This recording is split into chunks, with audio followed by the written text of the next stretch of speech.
3 into 10 plus 5 into 1 plus 8 by 10 plus 3 by 1000 എത്ര? 3 into 10 30 plus 5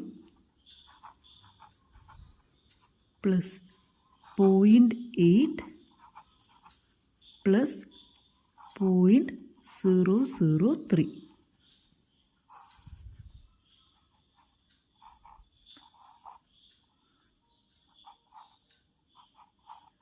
35.803 ഇതാണ് ഉത്തരം. അപ്പോൾ 8/10 എന്ന് പറഞ്ഞാൽ 0.8, 3/1000 എന്ന് പറഞ്ഞാൽ 0.003.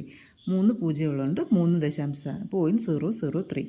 ഈ പൂജ്യത്തിനും വിലയില്ല, ദശാംശത്തിന് മുമ്പോൾ. അതുപോലെ 0.8 കഴിഞ്ഞിടുന്ന ഈ പൂജ്യങ്ങൾക്കും വിലയില്ല. അവിടെ ഒന്നുമില്ല എന്ന് കാണിക്കാൻ വേണ്ടി ഇടുന്നതാണ്.